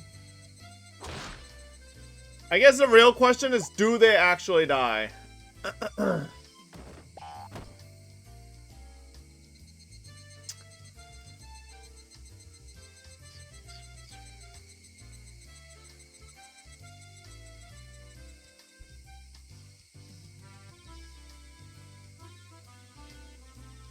Oh, sure, okay. As I thought it was gonna go skip past real quick. As we ran around, oh, okay, oh fuck. And all of that must have been disconcerting fresh for Satoko, who wasn't used to it. Satoko said that all the unusual kindness was making her feel uncomfortable instead, but I knew she was just being shy. Right now, this was just what it took for Satoko to truly... おや皆さん、早速はしゃぎ回っているようですね。やあ、リカちゃん。Oh my god, it's Akasaka! 約束通りに来たよ。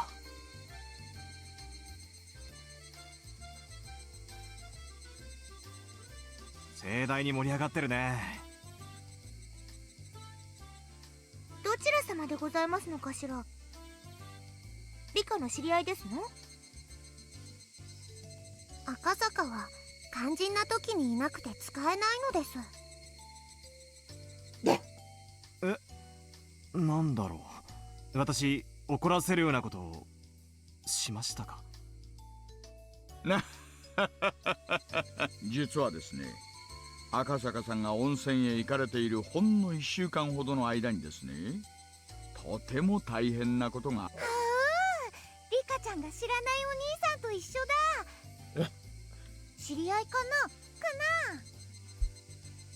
Oh, I got a fucking 何よ、どちら様どちら様？おじさんたちにも紹介してよ。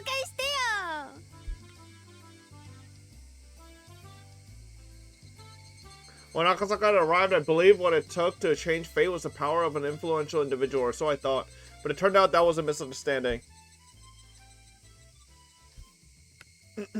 Individuals don't make miracles. Everyone must come forward to make them happen. That's why when I thought I could defeat fate as long as I had Akasaka by my side, it was all in my head. Even if he had been there by my side, we probably wouldn't have been able to do anything and would have only disappointed ourselves. I'm not saying that Akasaka was at fault. That's not the point at all. I may have considered him useless, perhaps. Even I'm rather astonished at my foul-mouthedness. Let's forget about such things tonight. It's been a couple of decades. Why not celebrate our reunion instead? 前原の坊主じゃないか。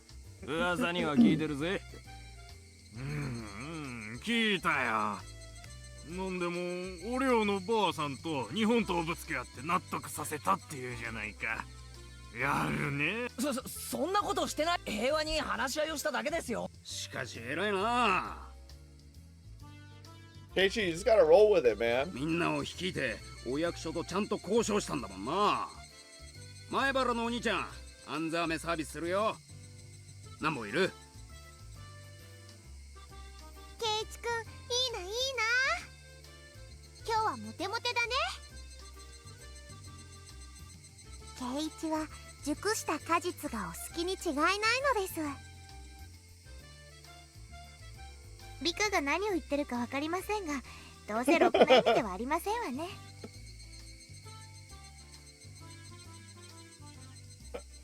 Ah! Everyone had understood just how much Satoko had been ostracized by the whole village, and they had also understood how unreasonable it was for it to continue long after the damn war was over. Seeing Keiichi's effort to break through the taboo was so refreshing was a glimpse of... With that said, now Keiichi Maruwa had become the hot topic amongst the Hinamizawa people. Naturally, everybody wanted a glimpse of this Maebara Keiichi, and hence the bargain auction saw an unprecedented turnout. Even though he started off red-faced, once he got over his shyness, Keiichi showed his true colors, eliciting rapturous cheers from the crowd with sheer energy and momentum. The Watanagashi of Showa 58 of that day became home to a special fervor that was never before seen. Now Keiichi... Even after this, I'm sure Keiichi will continue to steer the village into new adventures to come. Having such a young leader appear had made the village elders rather reassured. Bro, I don't know who they think reading this shit that fast. Like, come on, motherfucker. Like, this is ridiculous. あ、昨日助けに来てくれたおじさん。昨日はどうもありがとうございました。I finished it easily? Okay, so I actually think it's easier to read just in my head, faster. I think it's because I'm trying to read it out for you guys, it ends up being slower. Like, if I just read it in my head, I can read it very fast. But, like, I can't fucking say it that fast. あ、紹介が遅れてるね。県議会議員をされてる三郎おじさんだよ。こっちは市議会議員をされてる健おじさん。昨日は来るのが遅くなってすまんかったね。相談所への道を一本間違えちゃってな。いや、でも頼もしかったです。やっぱり議員は強いですね。住民の代わりに喧嘩をするのが仕事だからな。強くて当然だわい。さとこちゃんも無事で本当に良かった。これからは何かあったらいつでも相談してください。必ず味方になりますよ。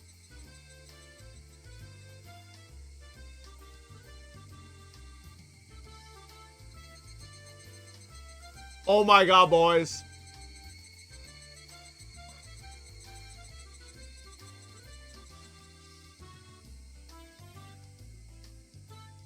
Oh my god, boys. New BlackRock shooter figurine just dropped.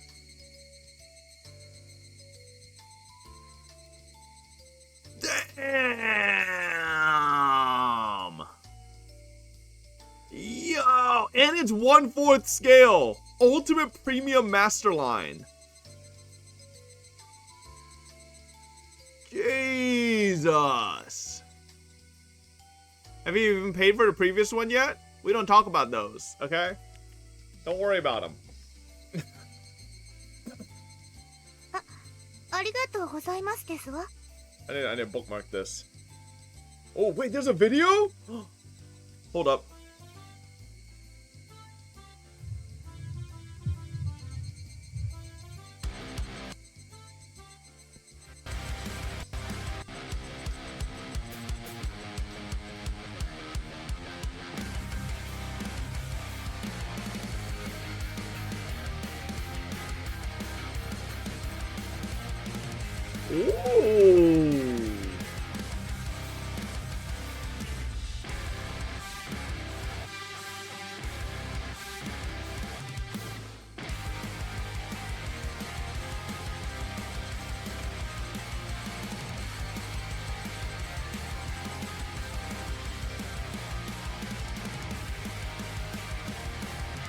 Damn, brother. That's a big ass figurine because this is 1/4 scale.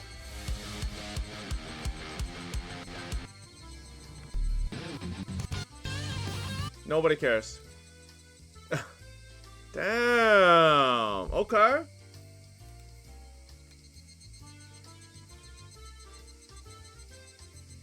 Back in the main tent, having been the last Russian, there were the many influential ones. Like they were all folk we have been indebted to yesterday, except Satoko. Everybody bowed there until it was just a few days ago. Everybody present was someone who could have been bad mouthing today.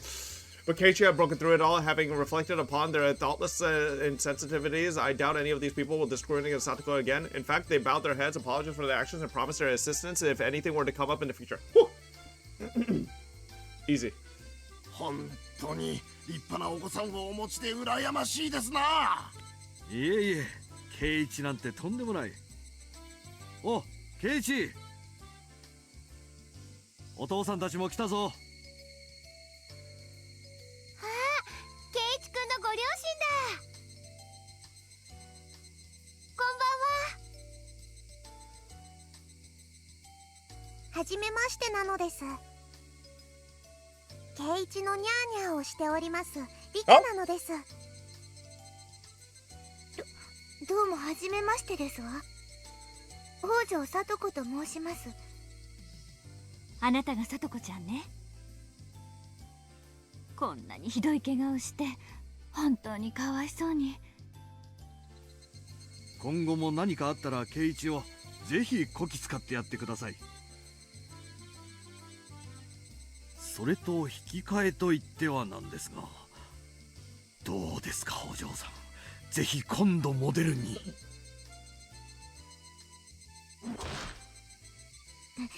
なんだか監督と近い属性を感じるお父様ですわね。すまん。Yeah, wait till you see some of his art. こういう親父なんだ。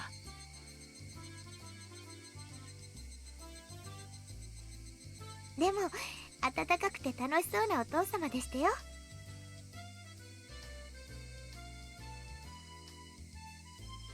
Keiichi's parents were also at the festival. They were made quite the fuss of for having such a magnificent son, being the parents of today's big hero. According to Keiichi, since his parents rarely left the house from being busy, this was a good chance for them to interact with the villagers. Keiichi's father had proudly volunteered to make posters for the town council if the need ever arose. I heard from Keiichi the posters his father makes are so good that people steal them. I look forward to seeing just what kind of posters they are. Yeah, only the fucking weirdos steal them. So he's drawing fucking freak shit. こんな楽しい綿流しのお祭りは僕も初めて見ますのです。そうね。私も初めてよ。というか、あんたの方が長生きしてるんだもの。あんたが初めてなら、私にとっても初めてに決まってるじゃない？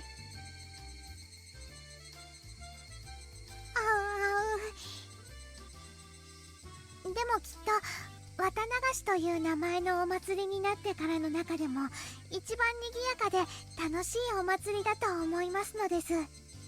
そもそも綿流しのお祭りが楽しいお祭りになったのはここ明治以降は退屈な古出家の儀式だし、それ以前は鷹の好みのお祭りだったはず。ごめん、今日は意地悪はなしね。楽しみましょう。私たちの、私とあなたを祭る夜なんだから。 I heard Hanyo whisper in disbelief that only recently there was a world where Shion tortured Satoko to death. That horrific world, this happy ending world, it's all the same Hinamizawa. I'm sure that the people who only know this world believe unwaveringly that Hinamizawa was destined to have a happy ending. Only Hanyo and I know, only the bystanders know that here in Hinamizawa, beyond a membrane so thin that it was even thinner than a goldfish catching net, there was worlds which had met tragic ends, which is why I'm certain that we understand better than anybody else just how much of a blessing this world is. If Keiichi and the others gave in to their temper without fighting side by side, this day would have never come. Woo! Alright. If Keiichi lost his temper, he would have committed a crime today. The same goes for Shion. She would be a criminal by today, and in Rena's case, she would already be 3 moves ahead and would have finished the burial by now. Only Mion never blew her fuse. I'm not sure whether to call it prudent or cowardly. Oops. Of course, there was actually a world where I lost it. I ended up getting myself killed. How hopeless. Anyway, none of those worlds were any good. We weren't able to take back our happy world. So I'd given up hope, but nobody else had. We all united to bring about the miracle that needed to happen. A miracle happened because everybody united. I feel like this isn't gonna be a good ending again. Because I think the reality is, Rika... This might come across as self-aggrandizing, but I don't think that there would have been a miracle if just I had given up and denied Unity. During that last call, if I hadn't taken away the phone receiver from Keiji, I don't think Satoko would have... That's it, the miracle that couldn't have happened without everybody coming together. The miracle that wouldn't have been if even one of us had given up. It's thanks to Keiji who taught me how easy it is to break through fate. I who had given up from the outset. If everything is fate and there's a meaning to Keiichi's existence, just what is it trying to tell me? I already knew the meaning of resisting fate and the means to fight it. Never again will I give in to fate, not once more. Oh my god. The mirror opposite of what Hanyu told me, not to hold expectations for anything. Even Hanyu must be able to cause some sort of miracle if she just believed without giving up. Or so I tried telling her, but she's stubborn at the oddest times and evaded me with a simple ow ow. Jesus Christ, man. So what I was trying to say is, right, you would think these worlds just reset post Rika dying, but they don't, right? They continue. So like, is Rika that important to the world continuing, right? Remember the world where Shion fucking tries to fight, Rika tries to fight Shion and gets fucking killed, right? But the world continued. So is Rika's survival really of importance? Alright, chat. Well, oh, whoa. Tomorrow, we will see somehow this world ending. I don't know how, but they're going to somehow figure out. I think you should stop cooking with your guesses and just continue stuffing your mouth with ice cream, you fat ass. Shut up. Somehow they're going to figure out a way to fuck up this world. Let's say tomorrow. Tune in next time. Yes, sir.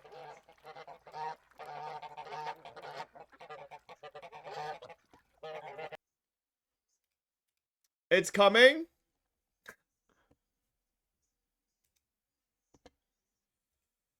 All right, chat. That's it for today.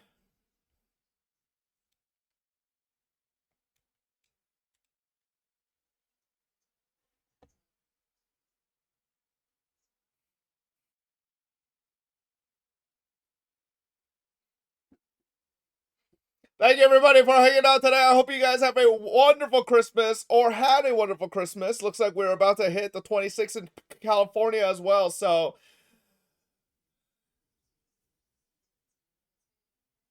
This song's so dumb. All right.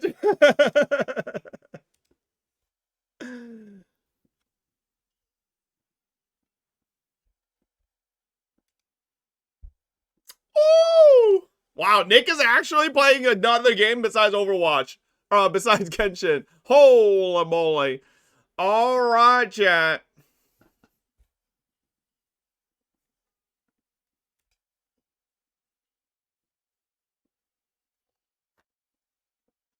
I'll send you over to Slice. Wish him a Merry Christmas. Good night, everybody. Thank you guys for hanging out as always.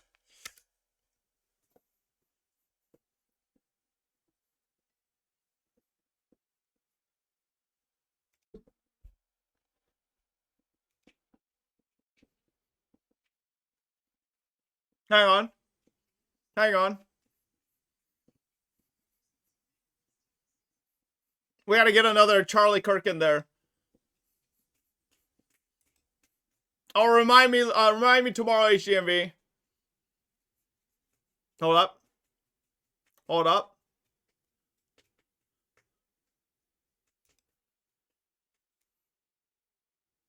What is this?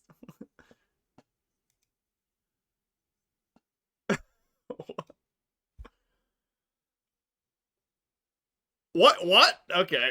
Oh shit, we're going. Oh fuck!